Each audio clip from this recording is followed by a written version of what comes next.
Ladies and gentlemen, I am SidAlpha.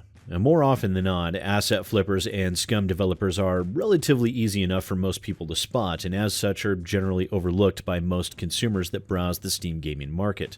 Serving as platforms for these asset flippers to farm Steam trading cards and generate free keys to be sold at bargain basement prices to Steam card farmers, these people's biggest fears seem to be that one day Valve will catch wind to what they're doing and shut them down.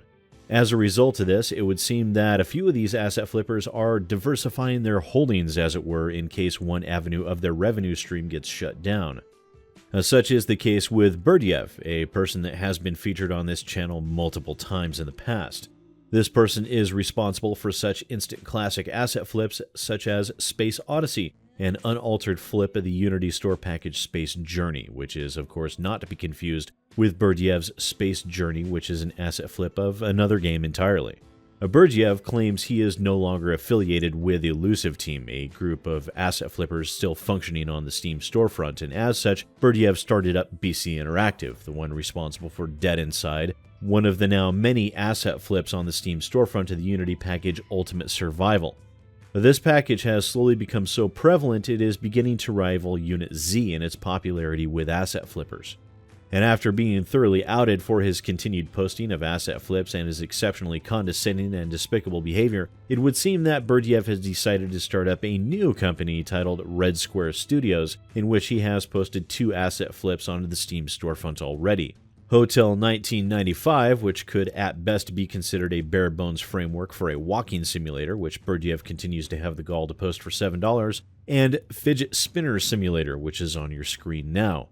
And to call this game vacuously empty would be far too kind and forgiving. It is quite literally an abomination, with spacebar to start and stop your fidget spinner being basically the only interaction you have with the game aside from moving around. You literally have nothing else to do.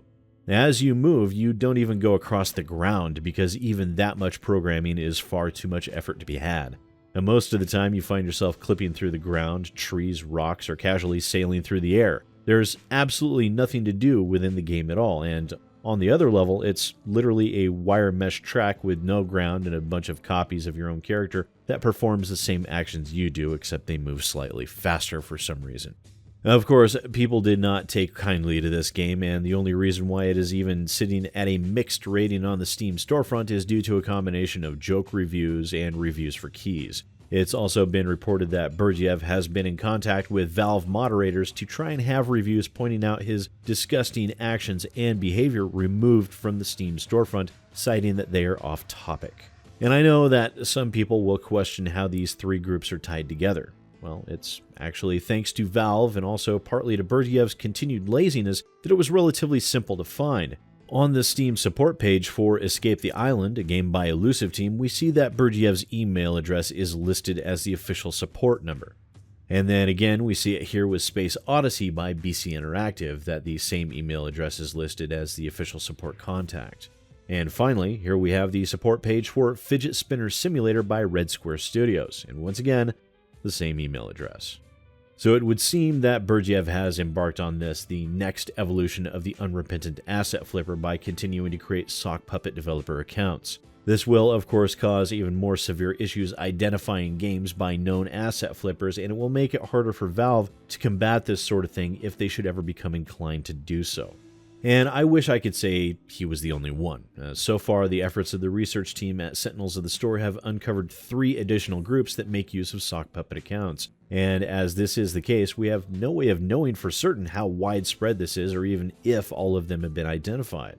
Now, this will become extremely problematic as if in the future a particularly scummy group decides to go the route of digital homicide and Valve decides to kick them to the curb with an unknown number of sock puppet accounts. Valve's seeming complete lack of oversight on multiple levels and their heavy reliance on algorithms to try and save money will make it not only impossible, but likely that in the very near future, being excised from the Steam storefront will become a minor inconvenience at best for asset flippers and dirty developers like Berdyev.